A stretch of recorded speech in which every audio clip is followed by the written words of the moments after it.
Welcome in this YouTube channel में lecturer sociology आए भट्ट। आज हम बात करते हैं नेचर ऑफ सोशियोलॉजी। इस वीडियो को एंड तक देखिए। ये वीडियो 2 पार्ट्स में डिवाइड होगी। जब तक ना आप पार्ट फर्स्ट देखेंगे तब तक आपको पार्ट सेकंड समझ नहीं आएगी, इसलिए दोनों पार्ट्स को इस वीडियो को देखिए। नेचर ऑफ सोशियोलॉजी अक्सर हम स्टार्ट करते हैं, sociology is the scientific study of society and human behaviour. हम ये बात करते हैं।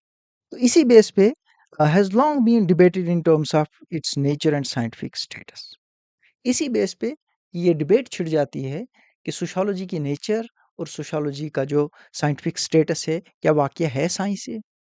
इसी बेस पे एक डिबेट में क्वेश्चन छिड़ जाता है, इज सोशियोलॉजी अ साइंस?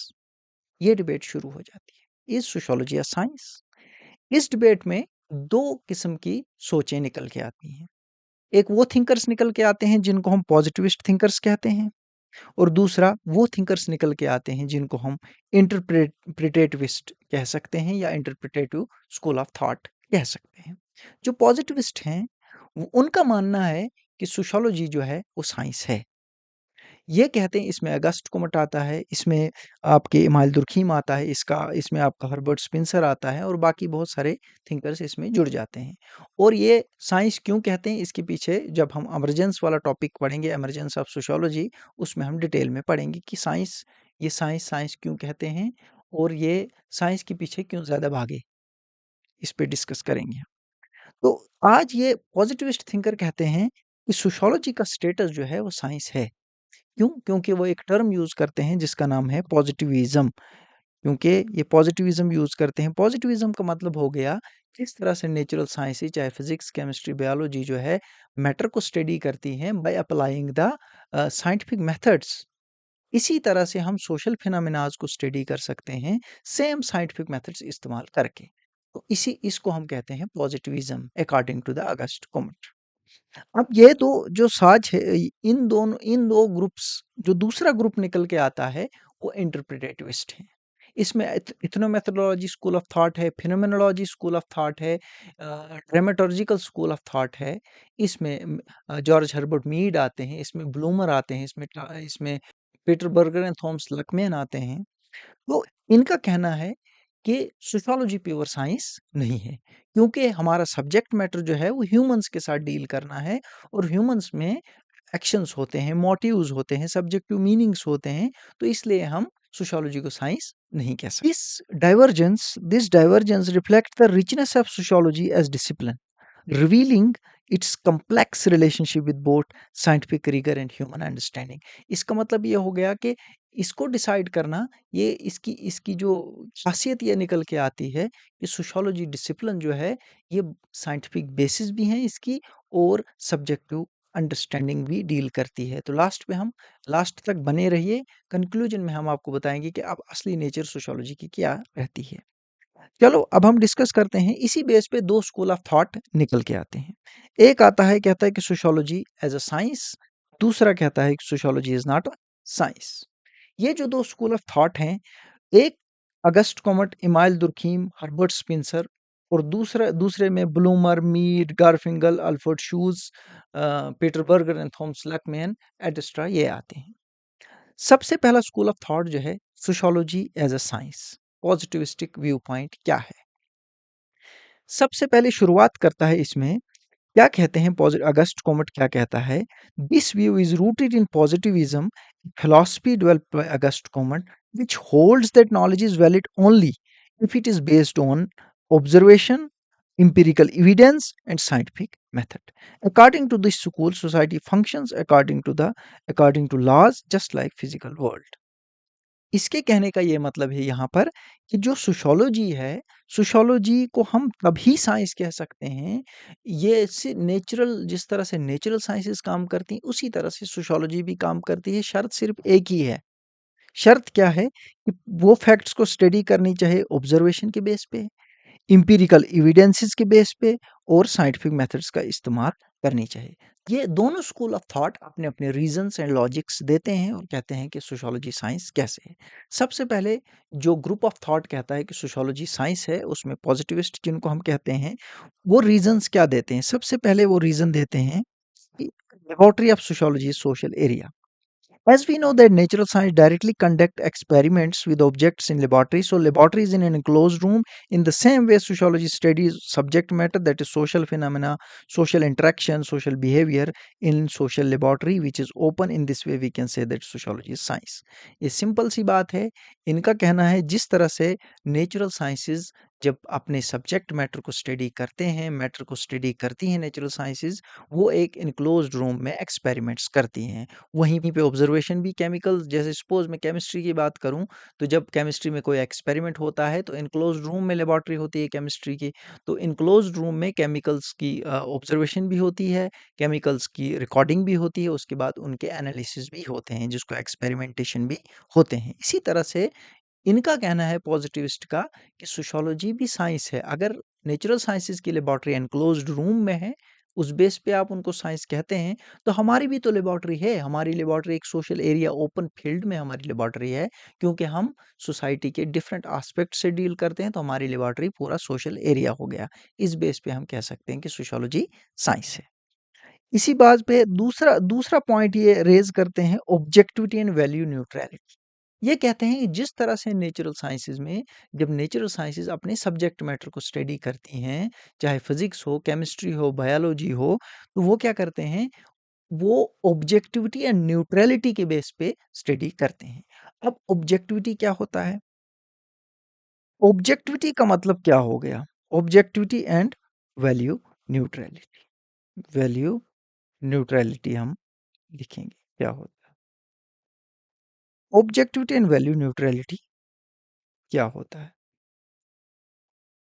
इस पॉजिटिविस्टिक स्कूल ऑफ थॉट का कहना है कि जिस तरह से natural sciences objective and value neutrality के बेस पे अपने सब्जेक्ट मैटर को स्टडी करती हैं, इसी तरह से हम सोशल फिनोमेनाज को भी स्टडी कर सकते हैं. जैसे तीन, ये कहते हैं कि जिस तरह से नेचुरल साइंसेस तीन चीजों का ध्यान रखती है, जैसे ऑब्जर्वेशन, ऑब्जर्व करती है, रिकॉर्ड करती है, देन एनालाइज करती है. हम भी सेम चीज की तरह, हम भी सेम प्रोसेस से सोशल फिनोमेनास को स्टडी कर सकते हैं. मान के चलो हमारा टॉपिक है role of religion in diverse rural population. Being a sociologist, एक रिसर्चर, एक सोशियोलॉजिस्ट कैसा होना चाहिए? सोशियोलॉजिस्ट जो है सबसे पहले ऑब्जेक्टिव होना चाहिए, ऑब्जेक्टिविटी उसमें होनी चाहिए, और वैल्यू न्यूट्रलिटी होनी चाहिए. मान के चलो एक सोशियोलॉजिस्ट इस टॉपिक को स्टडी कर रहा है, खुद भी वो उस समाज का हिस्सा है, खुद भी वो उस कम्युनिटी, उस सोसाइटी का हिस्सा है. अगर यहाँ पर एक रिसर्चर को, एक सोशियोलॉजिस्ट को ये ज़हन में आए, ये जो उसको गलत दिख रहा है, वो उसको रिकॉर्ड ना करे, वो उसको ऑब्ज़र्व ना करे, कहे कि अगर मैं ये लिखूँ, इससे हमारा ये होगा. जब एक रिसर्चर ये फ़ॉलो करेगा, वो फाइंडिंग्स जो होंगी, वो बायस्ड होंगी. लेकिन वहीं पे अगर सोशियोलॉजिस्ट अपने इमोशंस, अपनी फीलिंग्स, अपने लाइक्स, अपने डिसलाइक्स साइड पे रखे, कि ऑब्जर्व करे, न्यूट्रल होके रिकॉर्ड करे, और न्यूट्रल होके एनालाइज करे, तो वो जो स्टडी होगी वो अनबायस्ड होगी. On that basis we can say that study is object value free and value neutral. On these basis we can say that sociology is a science. Another reason for sociologist, कहते हैं कि sociology does frame laws and attempts to predict. ये कहते हैं, positivist कहते हैं, जिस तरह से नेचुरल साइंसेज में लॉज बनाए जाते हैं और उन लॉज की बेस पे प्रिडिक्ट किया जाता है. जैसे हम यहाँ पर एग्जांपल दी है मैंने, जैसे Isaac Newton's law of gravitation. Newton कहता है ग्रेविटेशन की वजह से कोई भी चीज, लॉ ऑफ ग्रेविटेशन दिया इसैक न्यूटन ने, उस बेस पे हम प्रिडिक्ट कर सकते हैं जब कोई चीज ऊपर से गिरेगी, वो अल्टीमेटली जमीन पे पड़ेगी. जब इंसान 10 मंजिला बिल्डिंग से कूदेगा, तो जाहिर सी बात है वो हवा में नहीं जाएगा, जमीन पे ही गिरेगा. ये किस बेस पे हमने प्रिडिक्ट किया? क्योंकि नेचुरल साइंसेस ने लॉज दिए और उस लॉज के बेस पे हमने प्रिडिक्ट किया. इसी तरह से ये कहते हैं नेचुरल साइंस वाले, जैसे अर्चिमिड प्रिंसिपल ऑफ फ्लोटेशन है, वो क्या कहता है, कोई चीज डूबती क्यों है, उसने लॉ बनाया जिसको अर्चिमिड प्रिंसिपल के नाम से जाना जाता है. इसमें क्या कहता है, अगर अगर किसी ऑब्जेक्ट की डेंसिटी फ्लूइड के मुकाबले में ज़्यादा है, वो चीज़ जो है वो सिंक करेगी। अगर किसी ऑब्जेक्ट की डेंसिटी फ्लूइड के मुकाबले में कम है, तो वो चीज़ फ्लोट करेगी। ये प्रिंसिपल बताया आर्चिमिड ने। इस बेस पे हम प्रिडिक्ट कर सकते हैं कि कौन-सी चीज़ डूबेगी और कौन-सी चीज़ फ्लोट करेगी। इन द सेम वे पॉजिटिविस्ट कहते हैं कि सोशियोलॉजी में भी हम लॉज बनाते हैं और उन लॉज के बेस पे हम प्रिडिक्ट करते हैं। जैसे यहाँ पर मैंने एग्जांपल दी, social practices of a community are considered right by the group because they are in mores. अब इसका मतलब क्या हो गया कि किसी कम्युनिटी की सोशल प्रैक्टिसेस को हम सही कहते हैं क्योंकि वो रीति रिवाज हैं हमारे, वो हमने क्रिएट किए, वो हमने एक सोशल सेटअप बनाया। जैसे मॉरिस, मॉरिस एक सोशल सिस्टम, सोशल सैंक्शन है, ट्रेडिशन है हमारा, सिस्टम है हमारा, दीज आर या सैंक्शन है हमारा या नॉर्म्स है हमारे। ये क्या है? जो those who work according to the norms, according to the custom and traditions, according to the mores of the society, those people हम प्रिडिक्ट कर सकते हैं, वो पीपल, उन पीपल को हम कन्फॉर्मिस्ट कहते हैं क्योंकि वो सोसाइटी के सिस्टम के अकॉर्डिंग चलते हैं। अब हम ये प्रिडिक्ट कर सकते हैं डिविएंस किनको कहेंगे हम? जो इन सिस्टम्स के अकॉर्डिंग, इन बनाए हुए उसूलों के अकॉर्डिंग नहीं चलेंगे, उनको हम डिविएंट कहेंगे। इन बेसिस पे हम कह सकते हैं कि समाज में कौन से लोग कन्फॉर्मिस्ट हैं और कौन से लोग डिविएंट्स हैं। जैसे उसके अलावा एक एग्जांपल हम दे सकते हैं, जैसे law of inflation, law of deflation, उसके बेस पे हम प्रिडिक्ट कर सकते हैं कौन सी, कब चीज़ों का रेट बढ़ेगा, कब चीज़ों का रेट घटेगा। जब डिमांड एंड सप्लाई की बात हम करते हैं, इन लॉज के बेस पे हम प्रिडिक्ट कर सकते हैं। तो on that basis we can say that sociology is a science.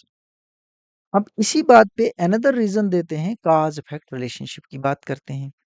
Cause effect relationship क्या होता है? सबसे पहले हम समझेंगे कॉज इफेक्ट रिलेशनशिप क्या होता है। कॉज इफेक्ट रिलेशनशिप का मतलब हो गया when one condition leads to the another condition, one is the cause that leads to affect. जब एक कंडीशन से दूसरी कंडीशन हो जाए, उसको कॉज इफेक्ट रिलेशनशिप कहते हैं। तो कॉज इफेक्ट रिलेशनशिप, जैसे नेचुरल साइंसेज में cause effect relationship easily understand करती है नेचुरल साइंसेज। एग्जांपल देता हूँ मैं नेचुरल साइंस की। जैसे हम एग्जांपल देते हैं, जब वाटर का टेम्परेचर बढ़ेगा, उससे इफेक्ट क्या होगा? Rise in the evaporation, evaporation तेजी से होगा। अगर सनलाइट नहीं होगी, तो प्लांट्स जो हैं फोटोसिंथेसिस करना बंद कर देंगे। That is cause and leading to the effect. In the same way sociology में भी कॉज इफेक्ट रिलेशनशिप की बात करती है। सोशियोलॉजी भी कॉज इफेक्ट रिलेशनशिप की बात करती है। सपोज एक एग्जांपल देता हूँ मैं। हम बात करते हैं पॉवर्टी एंड अनएम्प्लॉयमेंट की। कहते हैं कि जिस कम्युनिटी में, जिस अर्बन, पुअर अर्बन कम्युनिटी में, जिस पुअर अर्बन कम्युनिटी में पॉवर्टी एंड अनएम्प्लॉयमेंट होगी, वहाँ क्या होगा? क्राइम रेट वहाँ पर ज़्यादा होगा। ये लॉ है। ये एम्पिरिकली एविडेंट भी है, क्योंकि आप देखते हैं सिटीज़ में रोज़-बरोज़ क्राइम रेट बढ़ रहा है। क्यों क्राइम रेट बढ़ रहा है? सोशियोलॉजिस्ट कहते हैं it is because of the poverty and unemployment. Poverty और अनएम्प्लॉयमेंट के बेस पे लोग जो हैं क्राइम रेट करते हैं। तो इसी बेस पे अगर एक और एग्जांपल मैं आपको जोड़ूँ इसके साथ, जैसे increase in divorce rate, divorce rate का इंक्रीज़ हो जाता है, डाइवोर्स रेट बढ़ जाता है। इसका कारण क्या है? इसका काज़ क्या है?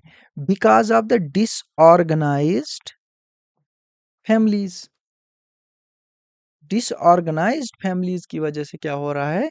Disorganised families in terms of, जिन फैमिलीज़ में शराब पीते हैं पति, जिन फैमिलीज़ में डोमेस्टिक वायलेंस ज़्यादा है, वो होगी अनऑर्गनाइज्ड डिसऑर्गनाइज्ड फैमिली। जितनी ज़्यादा डिसऑर्गनाइज्ड फैमिली होंगी, उतना ही क्राइम रेट, ये जो है डाइवोर्स रेट बढ़ेगा। जितनी डिसऑर्गनाइज्ड फैमिली होंगी, उतना डाइवोर्स रेट बढ़ेगा, कोर्ट केसेस बढ़ेंगे। ये भी हम इजीली इन लॉज के बेस पे कॉज एंड इफेक्ट रिलेशनशिप हम भी इजीली अंडरस्टैंड कर पाते हैं। क्या इस बेस पे हम नहीं कह सकते कि सोशियोलॉजी साइंस है? क्योंकि सेम नेचुरल साइंसेस जिस तरह से कॉज़ इफेक्ट रिलेशनशिप को अंडरस्टैंड करती है, हम भी तो सेम कॉज़ इफेक्ट रिलेशनशिप के बेस पे अंडरस्टैंड करते हैं। On this basis we can say that sociology is a science. Thank you very much. Video को लाइक करिए, सब्सक्राइब करिए और स्टूडेंट्स तक पहुँचाइए।